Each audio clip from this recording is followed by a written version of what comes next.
손흥민 선수 때문에 LAFC가 졌다는 상대 감독의 충격 발언, 지금 전 세계가 경악하고 있습니다. 여러분 2026년 5월 14일 미국 미주리주 에너자이저 파크에서 펼쳐진 MLS 13라운드 경기를 보셨나요? 리그 3위 LAFC가 리그 꼴찌나 다름없는 14위 세인트루이스 시티 SC한테 1대2로 참패했거든요. 그런데 이게 단순한 패배가 아니라 정말 소름 돋는 이유로 진 경기였습니다. 상대팀 감독이 경기 끝나고 한 말이 뭔지 아세요? 손흥민 선수가 너무 잘해서 나머지 LAFC 선수들이 따라가지 못해졌다는 거죠. 이게 무슨 소리냐고요? 지금부터 하나하나 파헤쳐 드릴게요. 먼저 LAFC의 최근 상황을 좀 봐야 하는데요.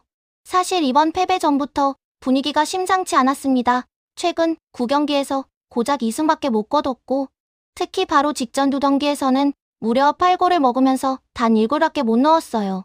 공격력이 리그 최하위 수준으로 추락한 거죠. 그런데 이게 왜 그런 걸까요? 바로 도스 산토스 감독의 말도 안 되는 전술 때문이었습니다.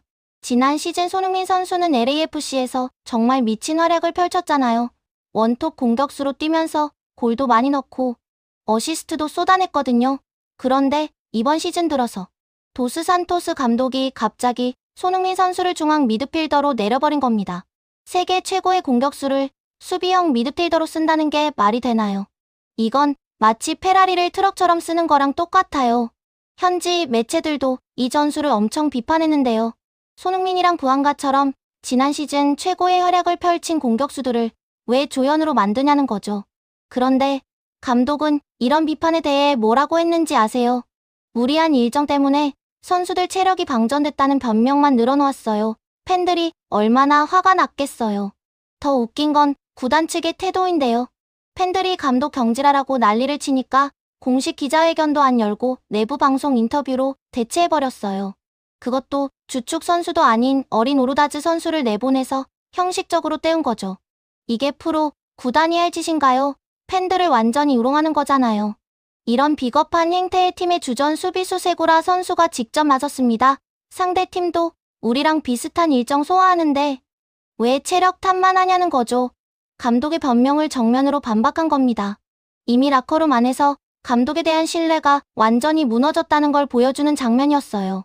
그래서 이번 세인트루이스전에서는 도스 산토스 감독이 좀 바뀐 모습을 보여줬습니다. 손흥민 선수를 다시 원톱 공격수로 올리고 부안가를 왼쪽 윙으로 배치한 거죠. 팬들은 드디어 정신 차렸나 싶어서 기대했는데요. 과연 어떤 결과가 나왔을까요? 경기 시작하자마자 손흥민 선수가 공을 잡을 때마다 세인트루이스 수비진이 완전히 패닉에 빠졌어요. 그의 움직임 하나하나가 위협적이었거든요. 그런데 문제는 경기 시작 4분 만에 LAFC 수비가 뚫려서 포틀랜드 선수한테 선제골을 먹었다는 거예요. 0대1로 끌려가는 상황이 된 겁니다. 그래도 손흥민 선수는 포기하지 않았어요. 페널티 박스 안에서 수비벽 사이를 비집고 들어가는 미친 드리블을 보여줬거든요. 그리고 뒤에서 달려오는 초이 리에르 선수한테 완벽한 패스를 연결해줬습니다. 이건 누가 봐도 골이었어요. 그런데 초이 리에르가 이 찬스를 어떻게 했는지 아세요? 상대 수비수 몸에 맞히는 허무한 슈팅을 날려버렸습니다. 팬들은 이 장면 보고 완전히 멘붕에 빠졌어요. 손흥민 선수가 판을 다 깔아줬는데 마무리를 못하는 거죠. 이게 한두 번이 아니었거든요. 손흥민 선수는 계속해서 기회를 만들어냈어요. 수비를 따돌리고 왼발 가마차기 슛을 날렸는데 골키퍼의 선방에 막혔고요. 이어진 프리킥에서도 골문 앞에 완벽한 크로스를 올려줬습니다. 그런데 이번엔 무리오 선수가 노마크 상황에서 뭘 했는지 아세요? 하늘 높이 홈런 헤딩을 날려버렸어요. 팬들이 뭐라고 했겠어요. 기본기도 안 된 선수들이 손흥민이 만들어준 기회를 계속 날리고 있다고 분통을 터뜨렸죠. 그래도 희망은 있었어요. 손흥민 선수가 전방에 있으니까 위협적인 장면이 계속 나오더라고요. 후반전 들어서도 상황은 비슷했습니다. 손흥민 중심의 공격은 계속됐는데 동료들과의 호흡 불일치는 더 심해졌어요. 역습 상황에서 틸먼 선수가 공을 몰고 나갈 때 손흥민 선수가 완전히 프리였거든요. 노마크 찬스였는데 틸먼은 패스 타이밍을 너무 늦게 가져가거나 엉뚱한 곳으로 공을 보내버렸습니다. 세인트루이스 선수들도 이걸 눈치챘어요. 손흥민만 막으면 LAFC는 위협이 없다는 걸 안 거죠. 그래서 손흥민이 공 잡을 때마다 서너 명씩 붙어서 거친 파울로 막아섰습니다. 전문가들은 뭐라고 분석했는지 아세요? LAFC 다른 선수들 수준이 너무 낮아서 상대팀이 손흥민 한 명만 집중 견제해도 경기를 압도할 수 있다는 거예요. 그러다 진짜 어이없는 일이 터졌습니다. 후반 도중에 요리스 골키퍼랑 수비수가 서로 충돌하는 황당한 실책이 나온 거예요. 세인트루이스는 이 틈을 타서 추가 골을 넣었고 점수는 0대2가 됐습니다. 수비 조직력이 완전히 붕괴된 거죠. 아마추어 팀 보는 것 같았어요. 다행히 교체 투입된 마르티네즈 선수가 감각적인 칩샷으로 만회골을 넣어서 1대2가 됐습니다. 그런데 전문가들은 마르티네즈를 엄청 비판했어요. 왜냐면 이 선수가 너무 이기적이거든요. 하위권 팀 상대로는 가끔 멋진 골 넣는데 강팀 앞에서는 존재감이 사라지는 기복 심한 선수예요. 더 큰 문제는 마르티네즈가 자기가 축구 제일 잘한다고 착각한다는 거죠. 더 좋은 위치에 손흥민 선수가 있어도 패스 안 하고 무리한 슛만 쏴대요. 이런 이기적인 플레이가 팀을 위기에 빠뜨리는 거죠. 소름 돋지 않나요? 그런데 진짜 충격적인 건 여기서부터입니다. 1대2로 지고 있는 절체절명의 순간에 도스 산토스 감독이 또 이상한 짓을 했어요. 후반 막판에 후보 선수 오르다즈를 투입하면서 손흥민 선수를 다시 중앙 미드필더로 내려버린 겁니다. 여러분, 이게 말이 되나요? 지고 있는 상황에서 공격을 강화해도 모자랄 판에 유일한 해결사를 수비 위치로 내리고 신인을 원톱에 세운 거예요. 팬들이 완전히 폭발했죠. 제정신이냐고 난리가 났어요. 결과는 뻔했습니다. 손흥민 선수가 전방에서 빠지자마자 LAFC는 그나마 유지하던 공격의 날카로움을 완전히 잃어버렸어요. 무기력하게 무너지면서 리그 꼴찌나 다름없는 세인트루이스한테 1대2로 지고 말았습니다. 경기 끝나고 세인트루이스의 요한 담에 감독이 한 말이 정말 소름 돋았어요. 이 감독이 템포, 비대칭, 이론이라는 걸 들고 나왔거든요. 이게 뭐냐면 손흥민 선수는 공간을 지각하는 능력이나 정보, 처리 속도에서 이미 인간의 범주를 벗어났다는 거예요. 손흥민 선수의 뇌와 발은 언제나 동료들보다 정확히 한 템포 빠르게 사고하고 움직인다는 분석이었습니다. 그런데 나머지 LAFC 선수들의 두뇌가 그 빠른 신호를 해독하는 데는 무려 0.5초라는 시간이 더 필요하다는 거죠. 0.5초가 뭐 그리 길다고 생각할 수 있는데요. 축구에서 0.5초는 연것 같은 시간이에요. 이 사고 속도의 차이가 LAFC 공격을 불협화음의 지옥으로 몰아넣은 원흉이라는 게 담의 감독의 분석이었습니다. 나지팔, 브라르 박사 같은 전문가들도 같은 얘기를 했어요. 손흥민 선수가 프리미어리그에 있을 때 토트넘 동료들의 반응 시간은 0.2초 미만이었대요. 그런데 LAFC에서는 그 시간이 2배 이상 늘어난다는 겁니다. 선수가 아무리 초월적인 신호를 보내도 동료들이 이걸 못 알아차리는 현상이 반복되면 극도의 인지적 억압 상태에 빠진다는 거예요. 이게 무슨 뜻이냐면 손흥민 선수가 너무 잘해서 오히려 팀이 망가진다는 얘기죠. 생각해보세요. 여러분이 천재랑 같은 팀에서 뛰는데 그 천재가 하는 플레이를 이해도 못하고 따라가지도 못하면 얼마나 답답하겠어요. 손흥민 선수 입장에서도 동료들이 자기 의도를 전혀 못 알아채니까 얼마나 스트레스 받겠습니까? 상대팀 감독이 이렇게 분석한 거예요. 손흥민 선수와 나머지 LAFC 선수들 사이에 도저히 메울 수 없는 클래스 격차가 있다고요. 이게 패배의 진짜 원인이라는 겁니다. 겉으로 보면 LAFC가 점유율도 62.4%나 됐고 슈팅도 16개나 쐈거든요.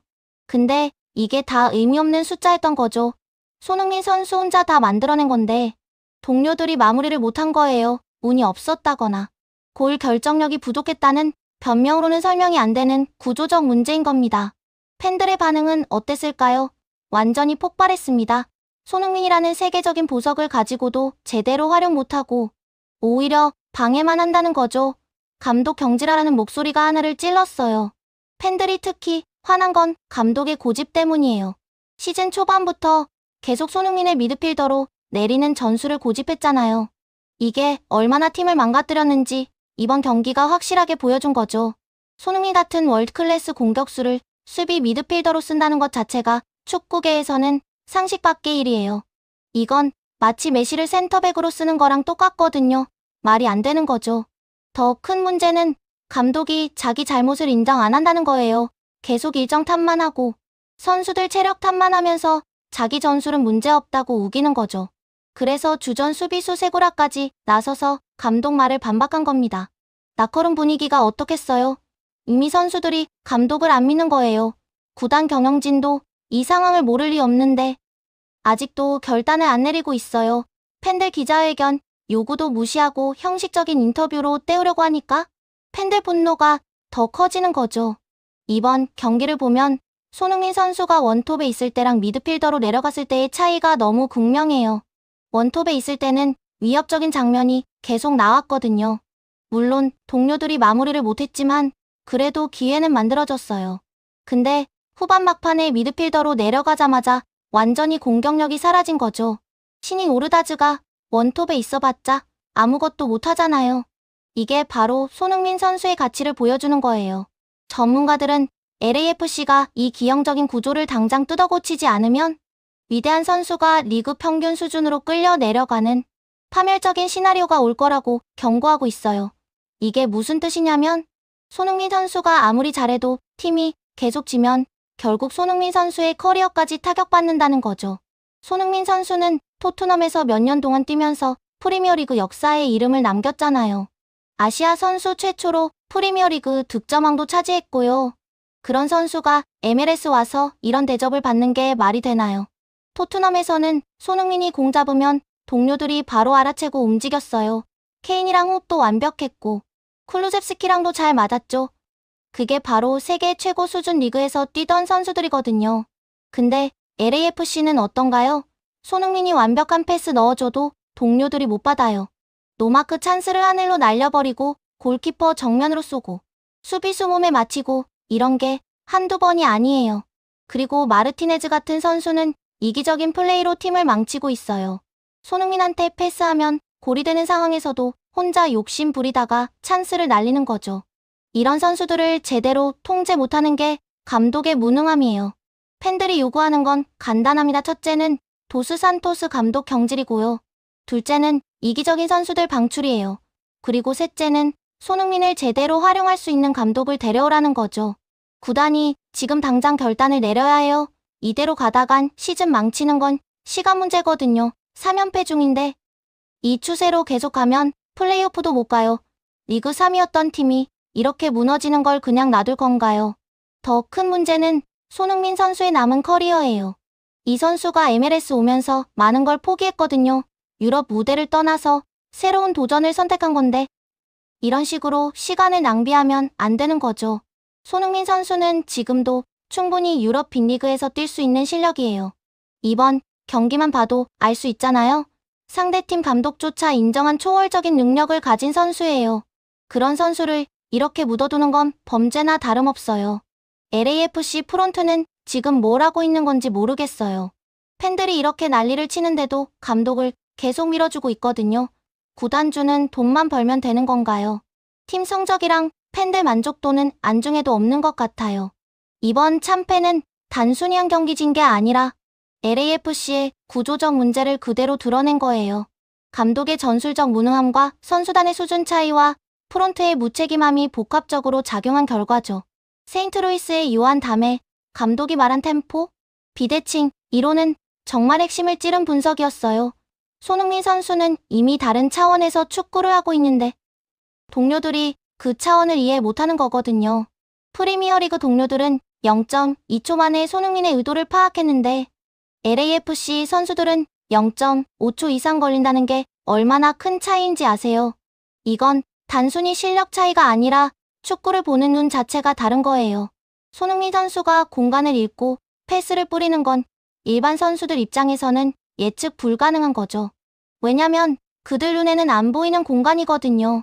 손흥민만 볼 수 있는 차원이 있는 거예요. 이런 선수를 제대로 활용하려면 최소한 그 차원을 이해할 수 있는 동료들이 필요해요. 아니면 감독이 전술로 이걸 커버해줘야 하고요. 근데 도스 산토스 감독은 오히려 손흥민을 수비로 내리면서 문제를 더 악화시킨 거죠. 지금 LAFC한테 필요한 건 명확합니다. 첫째는 손흥민을 원톱 공격수로 고정하는 거예요. 중앙 미드필더로 내리는 실험은 완전히 실패했으니까 이제 그만해야죠. 둘째는 손흥민 주변에 그나마 따라갈 수 있는 선수들을 배치하는 거예요. 부안과 같은 선수를 옆에 두고 최대한 빠른 패스 플레이를 하는 게 답이에요. 셋째는 이기적인 선수들을 제재하는 거죠. 마르티네즈 같은 선수한테 명확하게 말해야 해요. 손흥민한테 패스 안 하면 벤치 보낸다고요. 팀 플레이를 망치는 선수는 필요 없거든요. 넷째는 수비 조직력을 강화하는 거예요. 아무리 손흥민이 골 넣어줘도 수비에서 2골씩 먹으면 이길 수 없어요. 골키퍼랑 수비수가 충돌하는 황당한 실수는 절대 있으면 안 되는 거죠. 다섯째는 무엇보다 감독을 교체하는 겁니다. 도스 산토스는 이미 선수들한테도 팬들한테도 신뢰를 잃었어요. 새로운 감독을 데려와서 팀을 재정비해야 해요. 구단이 이 5가지를 당장 실행에 옮기지 않으면 시즌은 망하는 거예요. 지금이라도 늦지 않았으니까 빨리 결단을 내려야 합니다. 손흥민이라는 최고의 카드를 가지고도 이기지 못하면 그건 구단 잘못이에요. 전 세계 축구 팬들이 이 상황을 주목하고 있어요. 손흥민 선수가 어떻게 이 위기를 극복할지 궁금해하거든요. 개인적으로는 손흥민 선수가 이런 역경 속에서도 빛을 발할 거라고 믿어요. 왜냐면 이 선수는 토트넘에서도 수없이 많은 위기를 극복했거든요. 팀이 힘들 때마다 혼자서 팀을 살린 경험이 많아요. 이번에도 분명히 해낼 거예요. 다만 구단이 최소한의 서포트는 해줘야 하는 거죠. LAFC 팬들도 손흥민을 정말 사랑해요. 이번 경기 끝나고 팬들 반응 보면 손흥민한테 화낸 사람은 한 명도 없어요. 다들 감독이랑 무능한 동료들한테 화를 내고 있거든요. 팬들이 보기에도 손흥민은 할 만큼 했어요. 아니, 할 수 있는 것 이상을 했어요. 그런데 동료들이 받쳐주지 못한 거죠. 이런 상황에서 손흥민한테 뭐라고 할 수가 없는 거예요. 요한 다메 감독의 발언이 이렇게 화제가 된 이유도 바로 이거예요. 상대팀 감독조차 손흥민의 위대함을 인정하고 LAFC의 문제점을 정확히 짚어낸 거거든요. 이건 립서비스가 아니라 진짜 분석이에요. 다메 감독은 경기 전에 손흥민만 막으면 된다고 전술을 짰대요. 나머지 LAFC 선수들은 위협이 안 된다는 걸 알았던 거죠. 그래서 손흥민한테 서너 명씩 붙이는 극단적인 맨마킹을 했고요. 이 전술이 먹힌 이유는 뭘까요? 바로 LAFC 다른 선수들이 손흥민 없이는 아무것도 못하기 때문이에요. 손흥민이 견제당하면 대안이 없는 거죠. 이게 얼마나 심각한 문제인지 아시겠어요. 정상적인 팀이라면 에이스를 견제하면 다른 선수가 치고 나와야 하는데 LAFC는 그게 안 되는 거예요. 그러니까 상대팀 입장에서는 편하죠. 손흥민만 막으면 경기가 끝나니까요. 이런 상황을 만든 책임은 누구한테 있을까요? 바로 감독이에요. 감독이 전술을 잘 짜서 손흥민 외에 다른 공격 루트를 만들어뒀어야 하는데 그걸 못한 거죠. 손흥민을 미드필더로 내린 것도 어떻게 보면 이런 고민에서 나온 건지도 몰라요. 손흥민이 중원에서 게임을 조율하면 다른 선수들이 기회를 잡지 않을까 하는 생각이었을 수도 있어요. 근데 결과는 정반대였죠. 손흥민이 중원으로 내려가니까 공격 자체가 무뎌진 거예요. 원톱에 있는 선수가 손흥민만큼 못해서 골 결정력이 확 떨어진 거죠. 그러면서 손흥민의 장점도 살리지 못하는 최악의 결과가 나온 겁니다. 이번 세인트루이스전은 그래서 교훈적이에요. 손흥민을 원톱으로 올렸을 때와 미드필더로 내렸을 때의 차이를 한 경기 안에서 극명하게 보여줬거든요. 전반이랑 후반 초반까지는 위협적이었어요. 손흥민이 앞에서 뛰니까 세인트루이스 수비진이 긴장했고 찬스도 여러 개 나왔죠. 동료들이 마무리만 제대로 했어도 역전할 수 있었어요. 그런데 후반 막판에 손흥민을 내리는 순간 완전히 달라진 거예요. 팀 전체의 에너지가 사라졌어요. 공격 의욕도 없어지고 패스도 안 연결되고 슈팅도 안 나가고 그냥 지는 걸 받아들이는 분위기가 됐죠. 이게 손흥민이라는 선수의 영향력이에요. 단순히 골이나 어시스트 숫자로만 평가할 수 없는 게 손흥민의 가치예요. 그가 전방에 있다는 것 자체가 상대팀한테는 위협이고 아군한테는 심리적 안정감을 주는 거거든요. 그런 선수를 후방으로 내린다는 건 팀의 정신적 기둥을 빼버리는 거나 마찬가지예요. LAFC 선수들도 손흥민이 앞에 있으면 믿고 패스하고 기회를 만들려고 하는데 뒤로 내려가면 의지할 곳이 없어지는 거죠. 이런 심리적 요인까지 고려하면 손흥민의 포지션 변경은 정말 치명적인 실수예요. 전술적으로 틀렸고 심리적으로도 팀을 무너뜨리는 결정이었던 거죠. 지금 MLS 전체가 이 상황을 주목하고 있어요. 리그 3위 팀이 14위 팀한테 지고 3연패에 빠진 것도 화제지만 그 원인이 세계적인 스타 선수를 잘못 활용한 거라는 게 더 큰 이슈거든요. 다른 팀 감독들도 이번 경기 분석하면서 LAFC의 문제점을 배우고 있을 거예요. 좋은 선수를 데려오는 것만으로는 부족하고 그 선수를 어떻게 활용하느냐가 중요하다는 교훈이죠. 실제로 요한 다메 감독의 인터뷰는 다른 감독들한테도 큰 울림을 줬어요. 템포, 비대칭, 이론이라는 개념 자체가 신선했거든요. 팀 내에서 한 선수가 너무 뛰어나면 오히려 조화를 깨뜨릴 수 있다는 거죠. 물론 이건 손흥민 잘못이 아니에요. 손흥민은 그냥 자기 축구를 하는 거예요. 문제는 나머지 선수들이 그 수준을 따라가지 못하는 거고 감독이 이 간격을 메꿔주지 못하는 거죠. 만약에 도스 산토스 감독이 능력 있는 감독이었다면 이런 상황을 예측하고 대비했을 거예요. 손흥민 스타일에 맞는 선수들을 영입하거나 기존 선수들을 훈련시켜서 호흡을 맞추거나 했겠죠. 재밌게 보셨다면 구독과 좋아요, 알림 설정 부탁드립니다.